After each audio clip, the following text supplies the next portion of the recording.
To start off the new year, I tried something new. I tried my hand at using AI to play games, and in this video I will show you how I trained an AI to play Cuphead and how far it was able to get.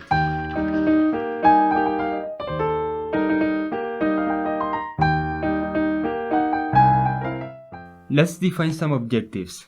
There's already a couple videos on YouTube showing an AI evolving to beat the first gun and run level in Cuphead, but to my knowledge, no one has done something similar to that but with bosses, so I took it as a challenge to do it myself. I thought the root pack level would be a good one, since it's one of the first bosses and features patterns that aren't too complex. To carry this out, there's two main challenges I need to tackle: training and executing. In short, I need to create an environment where the AI can learn to play, and then, once the AI works, I need to somehow plug that into the real Cuphead game. If you watch many code bullet videos, you know that getting an AI to work with a pre-made game is hard. Hopefully you can understand why I don't usually just play games on the internet with AIs, because yeah, there's a lot more issues than you'd think there is. And it's often best ignored. But I wasn't going to do that, so I had to figure out some way to get it working. At this point, I should probably explain how the training process actually works. Our fundamental goal in this step is to create a neural network that is able to beat the boss, or at least a phase of the boss. In short, a neural network is a structure that takes some numbers as inputs. This could represent information such as distances, time, quantities, etc., and gives some other numbers as outputs, which could represent actions or predictions. The process by which the output is generated is a series of mathematical operations that depend on many values called weights. So the objective of training is to change these weights efficiently to what gives the best result. There are many ways to achieve this, but the one I will be using now is called a genetic algorithm. It consists of creating a large population of randomly generated neural networks, then ranking their performance via a value called fitness that represents how well an individual did, then getting the best networks, combining them and mutating them, and creating a new population from that. Now, in theory, this new population should be better than the previous one. So, you repeat this process a lot of times for many generations, and you eventually get a good population of neural networks.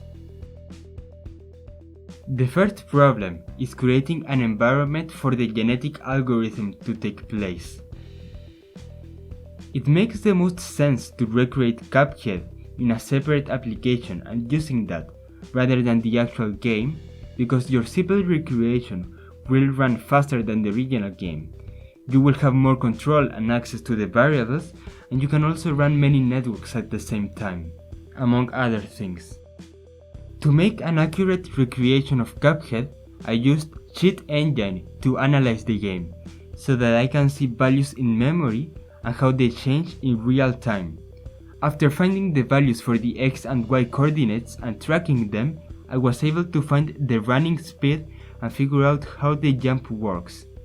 I made my recreation using processing, which is a program that quickly lets you code in Java and see the results of what you make. Now that I have a recreation of Cuphead, I can implement the genetic algorithm and create an environment to learn. For this first part, the AI will learn just the first phase, where the potato shoots projectiles at you. The inputs that the neural network will have are two raycasts, which are just lines that detect the distance to an object in a certain direction.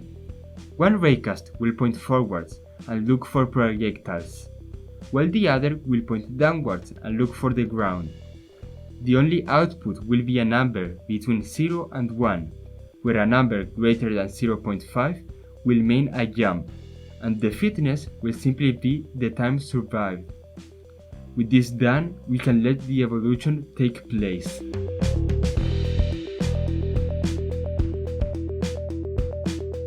After a while, the population is able to consistently jump over the projectiles.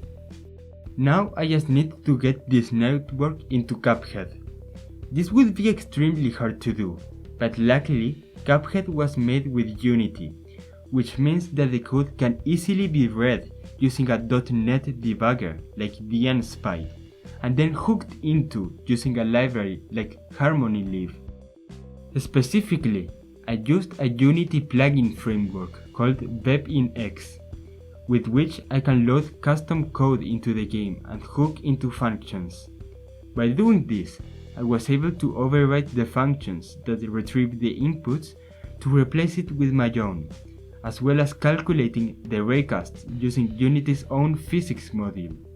I implemented the neural network logic in C#, took the already trained AI and put it into the plugin, hooked up the inputs and set the output, and it finally works. You can see here what the AI sees to execute the jumps. Now I have to do something very similar but for the onion phase now, where projectiles fall from the sky and you have to dodge them.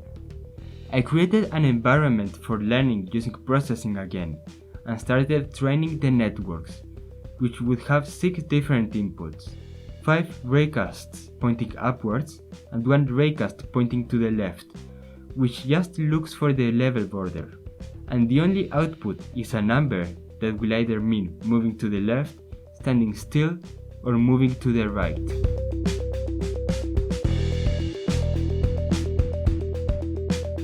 After the network was trained, I again transferred the data into the C# plugin and made sure that when the potato dies, the active network and raycasts are changed to these ones. Furthermore, I made it so that when it wants to stand still, it will press the lock button and start shooting to the right. And just like that, the first 2 out of 3 phases are done. Again, this is what the AI sees during the phase.